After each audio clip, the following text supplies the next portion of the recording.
The world's second largest economy, China, is in the middle of a property crisis which is showing no signs of abating. We really have moved into a different phase of distress when it comes to China's property crisis. And we've seen the sell-off spread from high-yield names that, of course, have been under pressure. As we speak, a boycott campaign is underway in at least 86 Chinese cities. Thousands of home buyers have stopped paying their EMIs because they say they've not got their homes. China is facing deep troubles with its real estate market, as the property crisis is estimated to have wiped more than $1 trillion off the value of the sector. Home sales in China have fallen for 11 consecutive months. That is the longest slump since China created the private property market in the late 90s. World's second largest economy with deep global trades and finance links is going through worst nightmare for its housing market. But what exactly went wrong for the dragon and how it ended up creating a pile of mess for itself? If you're outside of China thinking why is it even a concern for the rest of the world if China crashes into a real estate crisis, then watch this video because it has greater impact to the global market. Let's unpack the data first. For decades, the property sector has essentially anchored China's economy and it became a mammoth over time as third of China's economic output is in property. The rapid expansion of China's property sector was powered by a great migration from the farms to the cities and built on cheap credit. It created the perfect conditions for the world's biggest ever property boom.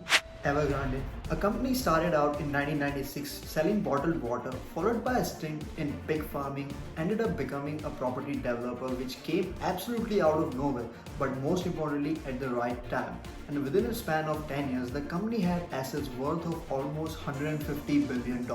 Long story short, the company went into more than $300 billion in debt due to its shady business practices and defaulted on its debt in late 2021. After becoming world's most indebted property developer, its shares have fallen more than 75% over the last year in Hong Kong and it's been suspended from trading for months. And this was just the start of a domino effect.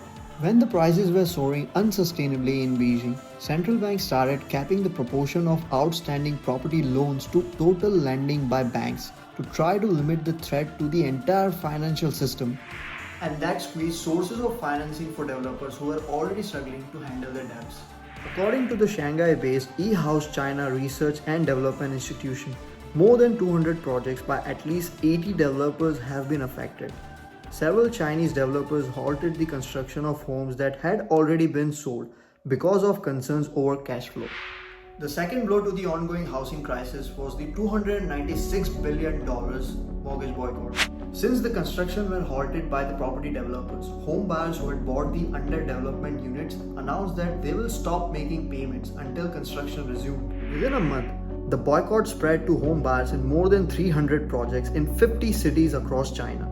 Many of the unfinished projects were concentrated in Henan province, where mass protests in response to a rural bank fraud worth approx $6 billion broke out.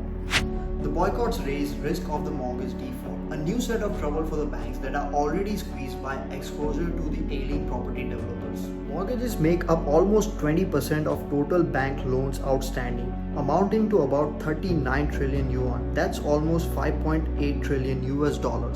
Shares of China's banks extended their slide to a 2-year low amid fears widespread mortgage non-payments would spark contagion within the banking sector. Beijing is scrambling to reassure home buyers who are threatening to stop paying mortgages on unfinished housing projects, which is spurring a shakeout among the cash-starved property developers who have long relied on the pre-sales of apartments.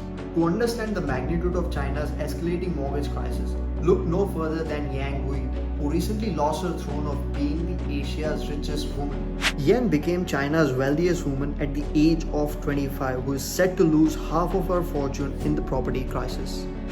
World's richest person Elon Musk also showed his concern about the falling Chinese real estate market on a recent podcast. There's kind of a looming bust in the property market in China, where they've overbuilt apartments and buildings in general. There's just too many primary housing units in China, which seems crazy because a lot of people in China, but China has overbuilt primary housing units, and people have speculated on primary housing units, just like the US did in the lead up to 2008. So in the US, lead up to 2008, the US was building primary housing units at twice the rate of household formation. If you're making houses twice as fast as as families are forming, then obviously something's got to give. And we're doing that in the US for a while. And so China's been doing that as well, but even more. So that's a correction that's going to happen. But there's going to be probably a temporary recession in China driven by an overallocation of resources towards construction.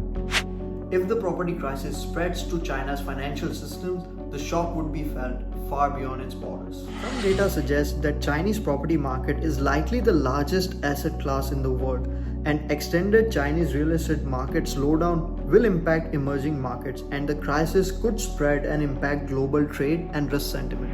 According to the recent news, Chinese government had to step in and pledge to help property developers by issuing 1 trillion yuan in loans for stalled developments, as the government tries to revive the debt-stricken sector and relieve pressure on the economy.